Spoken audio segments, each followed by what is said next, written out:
So, if I told you that dedicating just, 20 to 30 minutes a day to one specific entirely free mental activity could eventually increase your chances of a workplace promotion by nearly 500%, you would probably assume I was pitching you a scam, All right, right? absolutely. Yep. Like a multi-level marketing thing or some uh, highly expensive proprietary coding boot camp. Exactly.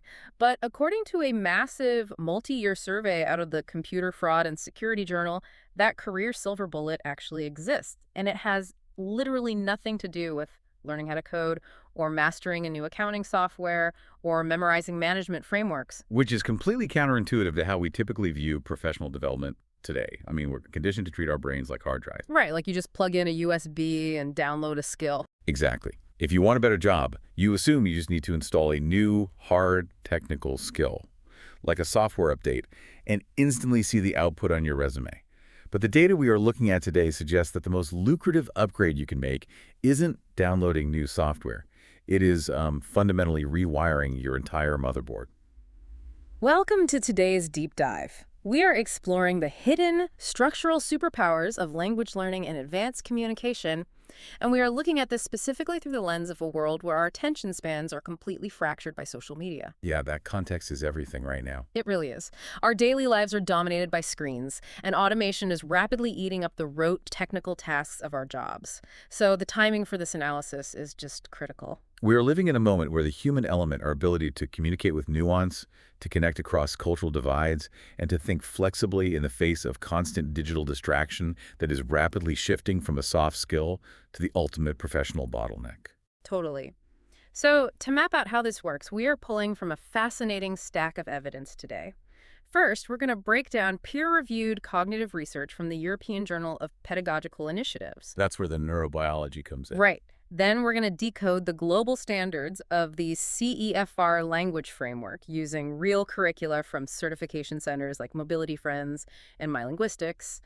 And finally, we'll dig into cold, hard economic data, cross-referencing language proficiency with actual salary trajectories. The goal here is to uncover why mastering a second language is a fundamental upgrade to your human operating system, one that impacts every single facet of your personal and professional life. But to understand the boardroom payoff, we have to start inside the skull, right? We have to look at the biology, because the cognitive foundation really dictates everything else. It absolutely does.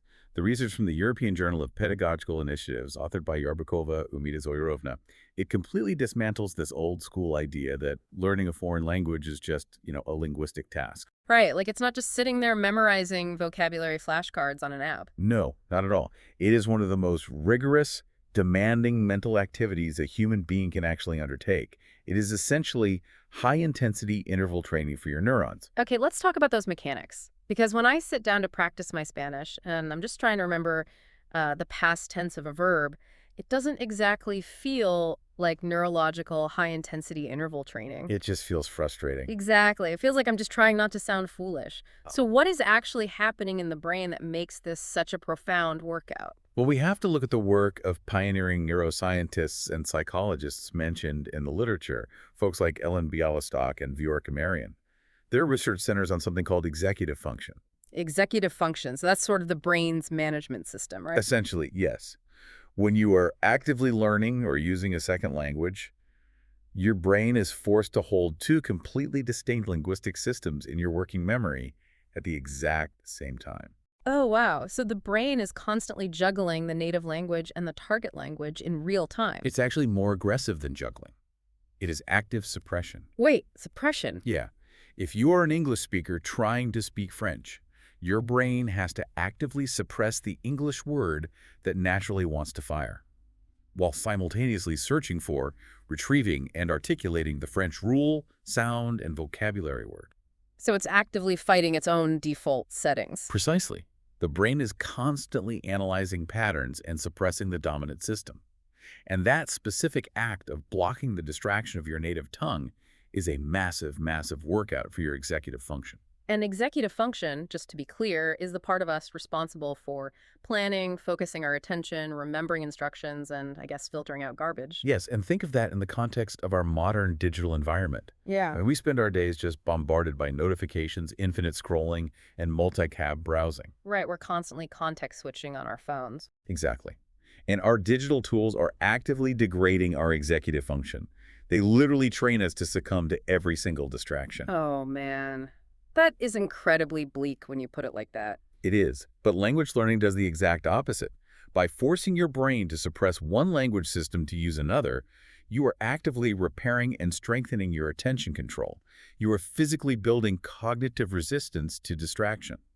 So it's like upgrading your computer's RAM. You can buy all the fancy new professional skills you want, but if your RAM is shot, if your attention span is so fractured by TikTok or Instagram that you can't focus on a single task for 20 minutes, the whole system just crashes. That is a perfect analogy. Learning a language is physically installing more RAM. You're building deep cognitive core stability. And I imagine that core stability helps you perform better in entirely unrelated academic or professional tasks, right? Absolutely. The Frontiers in Psychology study cited in our sources provides empirical backing for that exact thing. They found that foreign language learners demonstrate significantly more advanced self-regulation strategies overall compared to monolinguals. Meaning they're better at just staying on task. Yes, they are measurably better at ignoring irrelevant information. The brain does not just compartmentalize that newfound executive function strength, it applies it globally to how you navigate the entire world. That makes the focus on digital distraction in sources like ELT News so much more relevant to this conversation. They highlight how countries like Finland are actively having to limit smartphone use in schools just to support basic learning and well-being. We really do have an epidemic of fractured attention, which frames language acquisition not just as an educational goal, but as a critical neurological intervention for kids and adults alike. Wow, a neurological intervention. That is powerful. And when you engage in this process, you develop something else called metalinguistic awareness, which is just a fascinating cognitive leap. Metalinguistic awareness. Break that down for me. It is the ability to step back and think about language as a systemic structure. You start noticing grammar, word formation patterns, and nuances of meaning that you take completely for granted in your native tongue. Right, because in your native language, you just speak. You don't think about the plumbing. You just turn on the faucet and the water comes out. Exactly. Mm. But learning a second language forces you to actually stare at the pipes. You have to figure out how the water pressure works and understand why a leak happens. And looking at those pipes forces you to become a fundamentally more analytical thinker in general. Yes, it builds cognitive flexibility.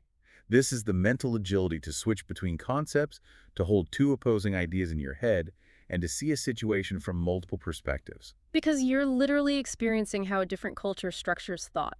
Right. You stop relying on a single, rigid viewpoint because you realize that different languages literally structure the world differently. And the research highlights how crucial this is in a high-tech world.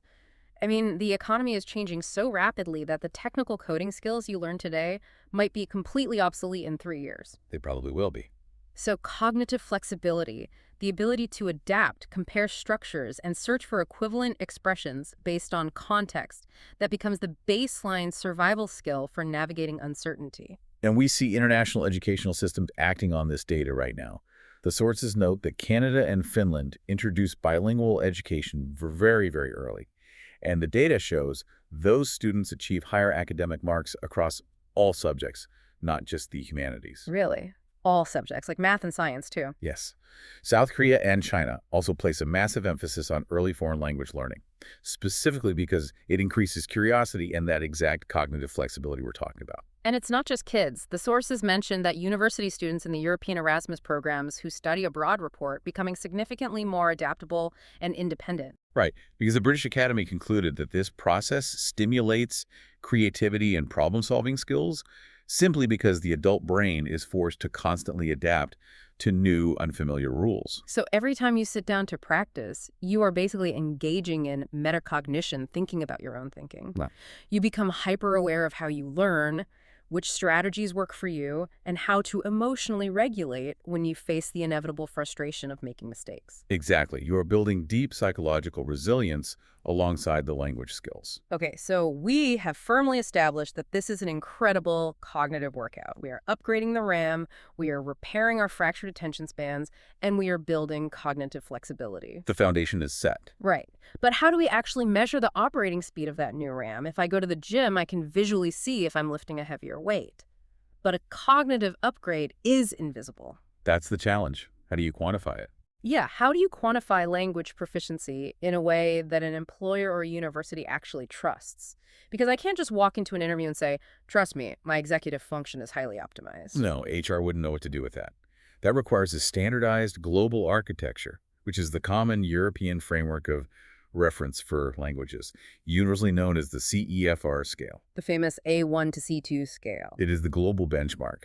But we need to really break down what these levels actually represent cognitively, because there are massive misconceptions about what it takes to move from one level to the next. And we have a detailed breakdown for this from a source called My Linguistics, which is a Swiss-based training center.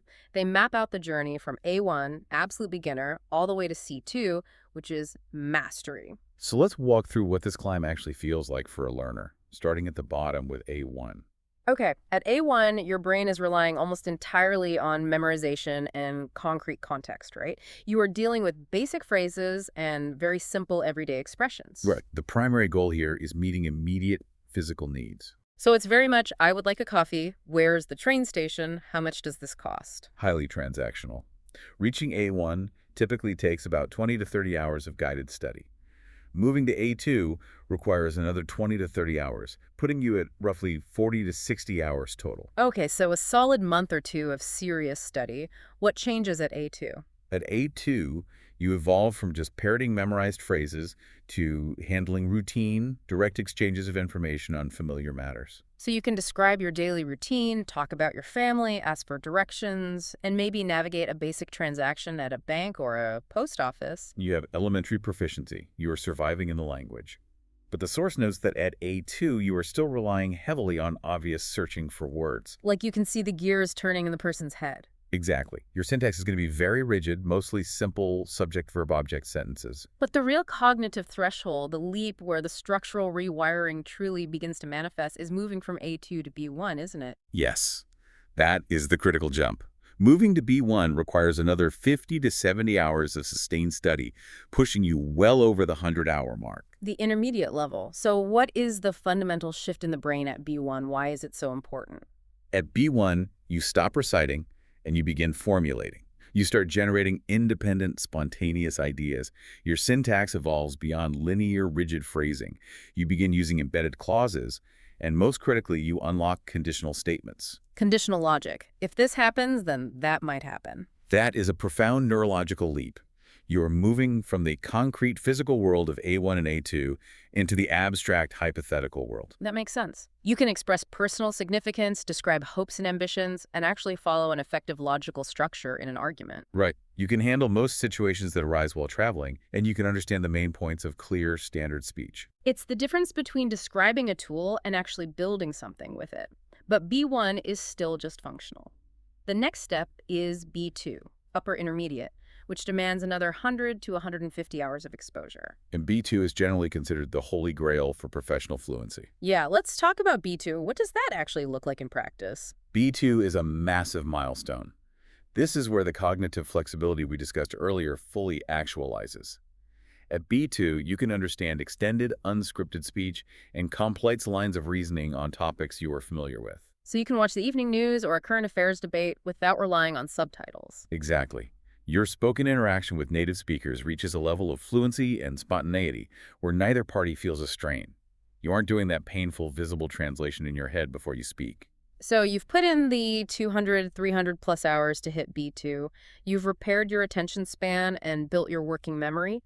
But the CEFR scale continues up to C1, advanced, and C2, mastery. It does. And looking at the source for My Linguistics, I want to push back aggressively on how these top tiers are defined and tested. I'll just call it the C1, C2 illusion.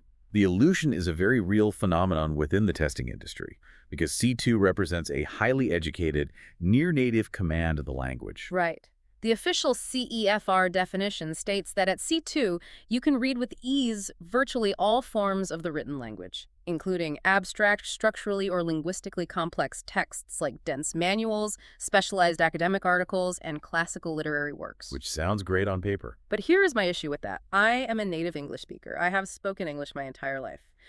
But if you hand me a dense, structurally complex manual on quantum chemistry or a deeply specialized article on macroeconomic tax law, I am going to fail that reading comprehension test. Oh, without a doubt. Most people would. I will not understand the concepts, let alone the specialized vocabulary.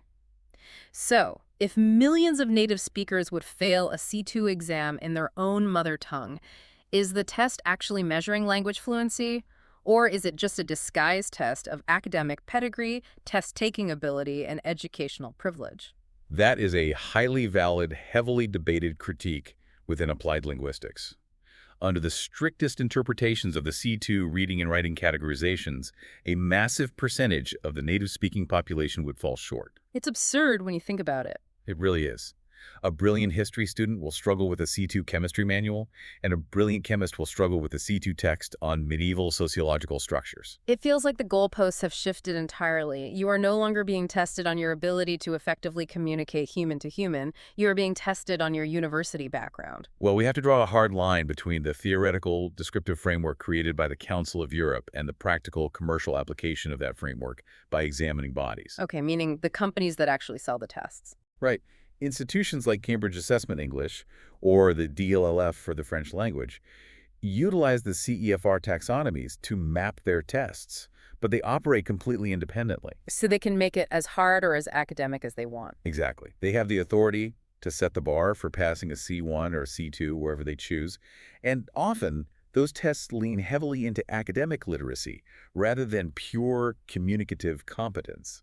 So the test results end up reflecting the specific vision of the test creator, not necessarily an objective, real-world reality of your ability to function in the language at work. And this manipulation isn't restricted to the top tiers either. Yeah. The My Linguistics source points out a pervasive issue at the lower levels, where commercial language schools will deliberately label a course as B2 when the curriculum is actually only covering A2 level material. Wait, why would they do that? That seems fraudulent. Client retention. If a student feels like they're flying through the levels and reaching B2 in record time, they feel successful. So they stay enroll and they recommend the school to friends. It's grade inflation used as a marketing tool, which completely distorts the learner's understanding of their own true proficiency. That is incredibly sneaky, but it sets up the most crucial pivot point in our analysis. Let's say you have navigated this minefield. You put in the grueling 300-plus hours. You did the work. You embraced the cognitive friction, you strengthened your working memory, you saw through the testing illusions, and you earned a legitimate B2 or C1 certification.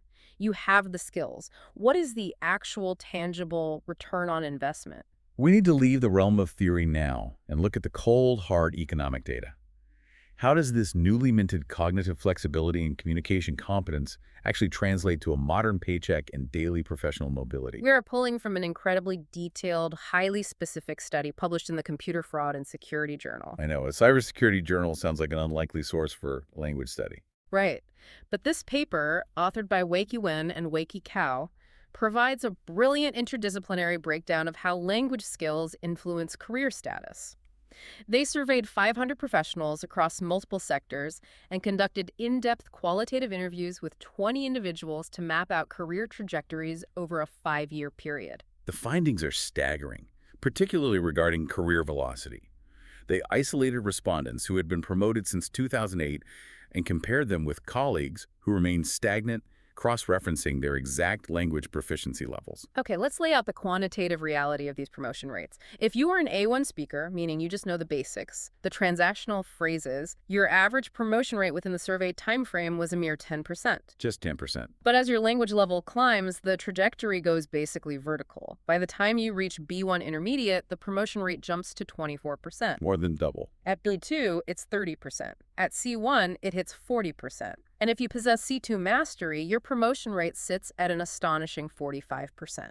That is a nearly five-fold increase in your likelihood of upward mobility, Yeah. directly correlated to communication competence. And this career velocity immediately impacts earning potential. Let's talk about the money, because the data on salary increases is equally stark. A1 speakers averaged a modest 5% annual salary increase over the studied period. Which barely covers inflation. Exactly. C2 speakers, however, saw a massive 25% average annual increase. Putting real dollars to those percentages makes it even clearer. The survey tracked average salaries over a 5-year window. An employee starting with basic A2 proficiency might begin at $13,700 and after 5 years reach $17,000. Okay, slow growth. Right. But an employee entering with C2 proficiency starts at a significantly higher baseline average of $45,000 and rockets to $63,300 after 5 years. The cumulative compound financial impact of advanced language skills over a 20-year career is monumental. You're talking about hundreds of thousands of dollars. Easily. But beyond the economics, the survey also measured psychological well-being through job satisfaction scores on a 10-point scale. Let me guess, better communicators are happier. Exactly. A1 speakers rated their job satisfaction at a lackluster 5.8 out of 10. C2 speakers rated their satisfaction at an 8.9. That's a huge jump. The data proves a powerful correlation. Higher communication proficiency leads to higher job satisfaction, stronger work-life integration, and a significantly greater sense of personal fulfillment in the workplace. The numbers are undeniable, but we need to explain the why. Why does the simple ability to speak a second language fluently make an individual that much more likely to secure a promotion, earn a higher wage, and be happier at work? The researchers contextualized this massive disparity using two foundational academic frameworks. The first is human capital theory. Human capital theory, okay. This is the economic premise that an individual's accumulated assets, their education, skills, and knowledge function as a form of capital that directly dictates their value in the labor market. So under this theory, advanced language proficiency is treated identically to a university degree or an elite technical certification in coding. Precisely. It is a hard, quantifiable asset that makes a candidate objectively more competitive, resulting in better initial job offers and a higher starting wage. I think of human capital as your resume. It is the documented list of things you can definitively execute. It proves your baseline competence to the HR department so you can get your foot in the door and secure that higher starting salary. That's a great way to put it. But a resume rarely dictates who actually gets promoted 3 years down the line. It just gets you in the building. That brings us to the second framework. Social capital theory. This theory posits that your social networks, the relationships you nurture, and the trust you build are critical, tangible resources. And language is the tool for that. Yes, language is the fundamental mechanism that unlocks and sustains this social capital because it enables efficient, nuanced networking and interpersonal bonding. So if human capital is your resume, social capital is your Rolodex. It's your network of influence in the company. Exactly. And language is the tool you use to build both. It proves you are smart enough for the job to the hiring manager, but once you are in the building, it gives you the empathy, the nuance, and the communicative efficiency to bond with your supervisor. And gain the absolute trust of your team, and successfully navigate office politics to secure the promotion. People with elite language and communication skills are objectively better at making strategic contacts, acquiring relevant insider information, and actively soliciting support from supervisors. Because they can read the room. Right. The study explicitly details how good communicators naturally generate a higher volume of networking opportunities, which invariably lead to mentorships and high-visibility projects. But I have to question whether this massive career return on investment applies equally across the board. Does a brilliant trauma surgeon need C2 fluency as much as an international investment banker to see a 45% promotion rate? That is a crucial distinction. The impact of language skills is absolutely not uniform. The survey data segments this beautifully by industry, revealing completely different landscapes of required competency. Okay, let's run the numbers by sector. International business requires a baseline of C1 or above and rewards that with a 45% average promotion rate, an 8% average salary increase, and an 8.5 job satisfaction score. Highly communicative. Finance requires B2 or above, showing a 35% promotion rate and a 6% salary increase. Technology generally requires B1 and above, with a 30% promotion rate. But then look at healthcare and education. Education requires B2 and above with a 25% promotion rate. Healthcare requires only an A2 and above with a 20% promotion rate and a comparatively tiny 3% average salary increase. Okay, I have to pause and challenge this specific data point. Why does the healthcare sector only require an A2 average for career mobility? An A2 speaker can barely string together a complex sentence. It seems low, right? Shouldn't a doctor or a triage nurse require infinitely better communication skills than a software developer to ensure critical patient safety? This feels entirely counterintuitive to me. It does seem backward at first glance, but you have to analyze the primary product or the core value driver of each specific sector. In international business and high finance, communication, negotiation, and relationship building are the product. Right. You are literally selling trust, strategic alignment, and complex agreements. Therefore, mastery of the language, the ability to convey incredibly fine shades of meaning and intent, is the absolute core competency. So in international business, the conversation itself is the commodity. Precisely. In healthcare or software development, the primary value is a hard technical skill. It is deep medical knowledge, surgical precision, or the ability to write flawless, efficient code. So communication is secondary to the technical skill. While interpersonal communication is undeniably vital for domestic teamwork, bedside manner, and patient care, the premium placed specifically on foreign language proficiency scales in direct proportion to how globally integrated the daily tasks are. So a doctor in a local hospital is communicating deeply and utilizing immense empathy, but they're generally doing so in their native language with a local domestic population. Exactly. An international business manager, however, is communicating across global borders constantly, making foreign language proficiency the ultimate bottleneck for their daily operational success. The researchers note that in industries characterized by steep global integration, professionals who can speak, write, and negotiate in the second language at a high level are promoted exponentially faster simply because cross-cultural relations are the lifeblood of their daily work. But when we talk about those top-tier promotions, the 40 to 45% promotion rates in business and finance, we need to be clear that we aren't just talking about an employee who has memorized a massive vocabulary bank. No, vocabulary isn't enough. To reach that level of leadership, you have to move entirely beyond basic language proficiency and into the realm of what the computer fraud and security researchers define as communication competence. This is a vital paradigm-shifting distinction. Communication competence is vastly broader than language mastery. It is the holistic cluster of skills required to share complex content, interact appropriately given the social context, and cooperate seamlessly within a group dynamic. It's the human element we talked about at the start. Yes, the study emphasizes that true competence requires a synthesis of cognitive, affective, and behavioral characteristics. We're talking about the heavy hitters here: emotional intelligence, or EI, and cultural intelligence, CQ. Emotional intelligence involves deep self-awareness, active empathy, and the ability to emotionally regulate during conflict. Which goes back to the resilience built during the language learning process itself. Exactly. The data reveals a direct, unbreakable correlation. High emotional intelligence dictates high communication proficiency, which inevitably results in strong team cohesion and high organizational leadership effectiveness. And how does cultural intelligence, CQ, fit into this framework? CQ is the specific ability to function effectively in culturally diverse global environments. It is the understanding that different cultures possess radically different norms regarding directness, hierarchy, giving feedback, and resolving conflict. Right. So an executive with perfect, flawless C2 grammar but low cultural intelligence will routinely offend their international colleagues because they are entirely blind to the cultural context of the interaction. They'll use the right words, but in completely the wrong way. To ground this in reality, let's look at the actual curricula used to train these executives. We have the training program from a certification center called Mobility Friends. They run an advanced English C1 plus C2 level course. And they aren't teaching verb conjugations. No. Look at the specific skills in Module 1, titled Complex Communication and Debates.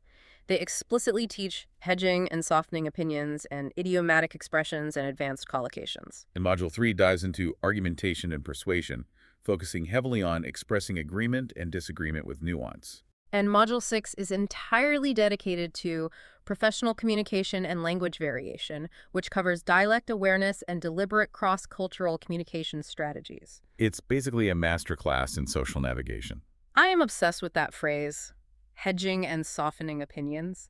It Ah, perfectly illustrates the difference between speaking a language and possessing communication competence. Think about driving a car. okay. If you have an automatic transmission, you just press the gas and go. But driving a manual transmission requires the completely different level of physical engagement. If you are in a delicate professional situation, a tense boardroom negotiation, or a performance review, and you just slam your foot on the gas by bluntly stating your raw opinion, you are going to stall the conversation. Or worse, completely crash the professional relationship. Exactly. That is an excellent mechanical analogy. Blunt force communication might be grammatically correct, but it destroys social capital. You have to Oh. know exactly how to ride the clutch. Right, you use nuance. You use specific cultural softeners like, I wonder if we might consider an alternative approach. Or, while I see your point, perhaps we could explore. You smoothly shift gears without grinding the relationship to a halt. That is what a center like Mobility Friends is actually teaching. They are teaching you how to expertly drive a manual transmission in a high-stakes boardroom. And that specific ability to ride the clutch is the very essence of modern leadership, isn't it? It is. The research underscores that a leader's primary job is not simply dictating orders. It is managing employee expectations during periods of extreme ambiguity, resolving interpersonal conflicts, and negotiating outcomes where everyone feels valued. The Wen and Cow study actually includes a fascinating flowchart modeling this.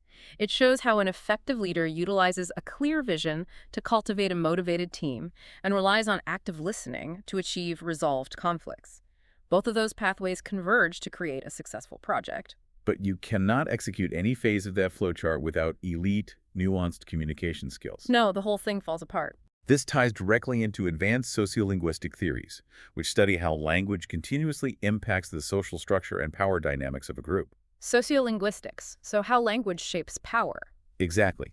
Sociolinguistics demonstrates that language is a dynamic tool used to establish dominance, form intimate rapport, or subtly change behavior. Individuals who possess the agility to seamlessly switch between formal, academic language and informal, colloquial language, a practice known as code switching, naturally accrue immense authority and trust within a team. Code switching is fascinating because it's something we all do subconsciously in our native language anyway. I mean, the way I speak to a CEO during a quarterly review is fundamentally different from the way I speak to my best friend at a coffee shop. Now imagine executing that subconscious shift fluidly in a second language, adapting your vocabulary, tone, and register perfectly to match the exact social context of a foreign environment proves to everyone in the room that you possess elite social intelligence. It signals that you belong. It does. The qualitative interviews in the computer fraud and security study heavily reinforce this.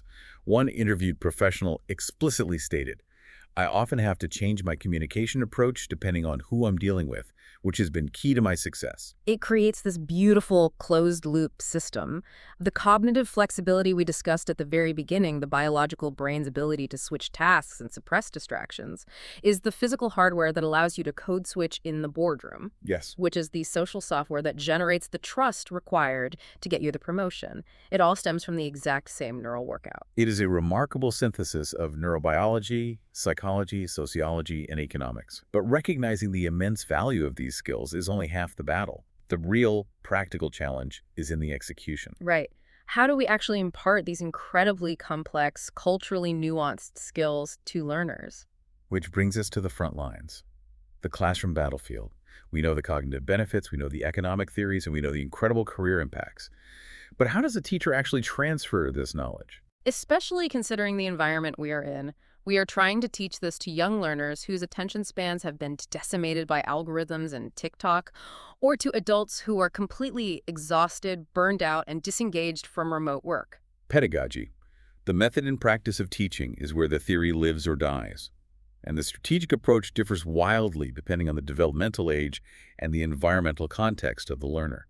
Let's first look at the insights from the Cambridge YLE Handbook. Okay, the Cambridge Handbook. That's a curriculum designed specifically for young learners, categorized into starters, movers, and flyers, right? Yes. What immediately jumps out to me about the Cambridge advice is how practical and almost purely behavioral it is. They aren't just pontificating about linguistic theory. No, it's very tactical. They emphasize incredibly tactical things, Hmm. like the vital importance of legible handwriting.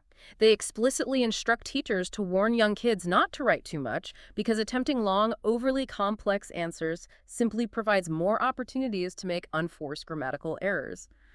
They are teaching examination strategy and cognitive pacing just as much as they are teaching vocabulary. But there is one specific piece of advice in the Cambridge Handbook that I really want to challenge.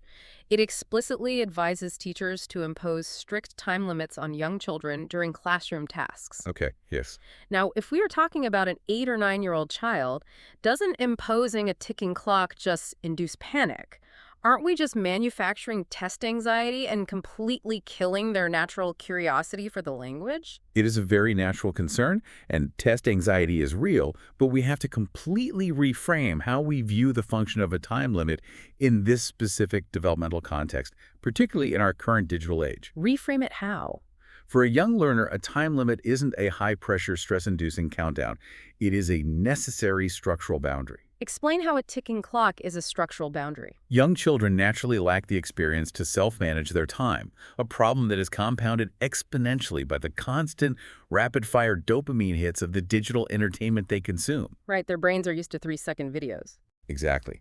An open-ended, limitless task allows a child's mind to immediately wander. A clearly defined time limit actually prevents them from being distracted by the infinite other stimuli in the room. It forces them to anchor their engagement. Oh, wow. By doing this, the time limit is actively training the exact attention control and executive function we discussed during the neuroscience breakdown at the start of this deep dive. So the structure itself is the cognitive workout. It is not about inducing panic.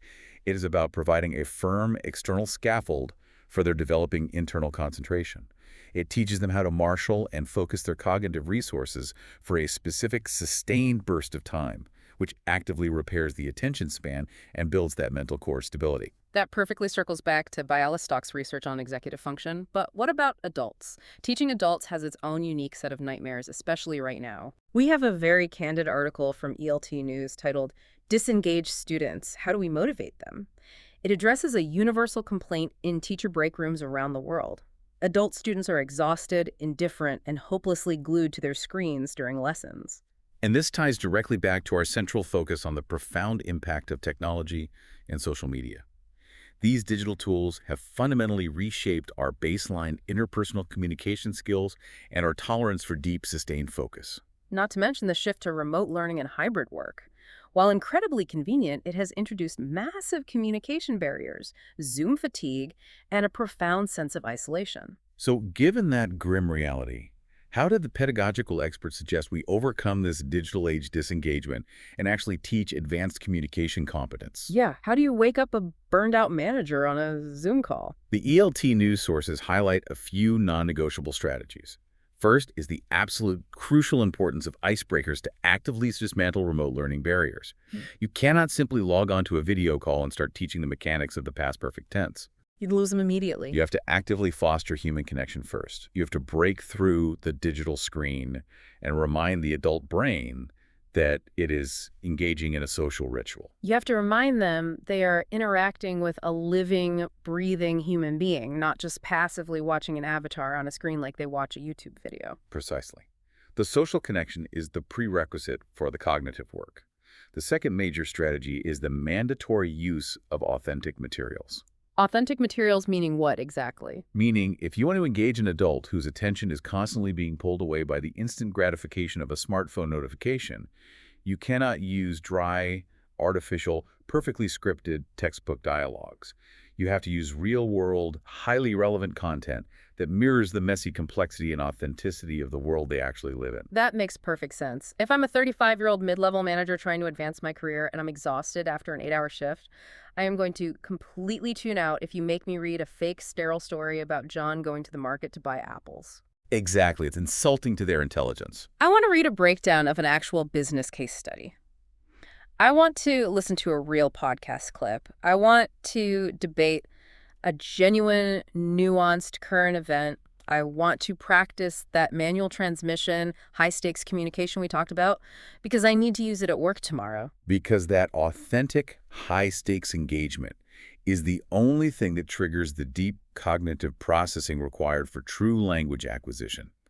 It is the only way to build the emotional intelligence and the cultural intelligence that the computer fraud and security study proved is so vital for career advancement. You have to simulate the real world to survive in the real Oh, world. exactly. This has been an incredibly dense, revealing journey. Let's pull all of these threads together and recap exactly what we've uncovered today. We started deep inside the neural pathways, exploring the biological reality that the simple act of juggling a second language provides a high-intensity physical workout for your working memory and your executive function. A literal workout for the brain. We saw how this builds a profound cognitive flexibility that acts as a neurological field, making you significantly more resilient to the digital distractions and the attention span fracturing caused by modern technology. From that biological foundation, we climbed the rigorous, structured ladder of the CEFR scale. We demystified the journey, tracking the evolution from the memorized concrete phrases of A1 to the abstract, conditional logic that unlocks at B1. All the way up to the highly educated, near-native mastery required for C1 and C2, while acknowledging the very real, inherent academic biases and how those top-tier levels are commercially tested. We then took those certificates out of the classroom and looked at the hard, undeniable economic data. We saw the incredible, life-changing return on investment. How moving up that CEFR scale correlates with massive exponential jumps in professional promotion rates. Scaling from 10% up to 45%, alongside life-changing salary increases, particularly in globally integrated sectors like international business and finance, where communication is the commodity. We connected that quantitative data to the sociological realities of human capital, the hard skills on your resume and social capital, the nuanced network of trust in your Rolodex. We saw how strategic communication, deep emotional intelligence, and the ability to culturally code switch allow effective leaders to manage ambiguity, resolve boardroom conflicts, and build unshakable trust in diverse global teams. And finally, we brought it all back down to the reality of the classroom, exploring how educators use structural boundaries like time limits to build baseline attention control in young, distracted kids, and rely on authentic, real-world materials to break through the screen fatigue and digital disengagement of adult learners. The central takeaway for you is this. Whether you're currently grinding away, exhausted, studying for a B2 exam, or whether you're trying to break through a frustrating, stagnant mid-career plateau, or whether you are simply looking for a rigorous way to keep your brain agile and focused in a world built on endless scrolling. Engaging deeply with language is not just an academic exercise. It's not just a hobby. It is not just a hobby. It is one of the most powerful, highest yield investments you can possibly make in your own human capital. It is the ultimate foundational upgrade to your operating system. But as we wrap up this deep dive, I want to leave you with one final, slightly provocative thought to carry with you. We've talked a lot today about the intense technology focus that our sources hint at the rise of automation, the integration of AI in schools, and the constant barrage of digital distractions. It's changing everything. As artificial intelligence gets exponentially better at executing technical skills, and as AI translation tools become capable of providing instant, flawless, grammatically perfect translations of mere words in real time, what happens to the human element? That is the big question. Will deeply nuanced, culturally intelligent, and highly empathetic human communication, that specific, irreplaceable ability to perfectly ride the clutch in a delicate, high-stakes social situation, will that become the ultimate luxury skill of our future? Is human empathy the one thing an algorithm can never truly replicate? I think it might be. It is something to think about the next time you sit down to practice. Until next time, thanks for joining us on The Deep Dive.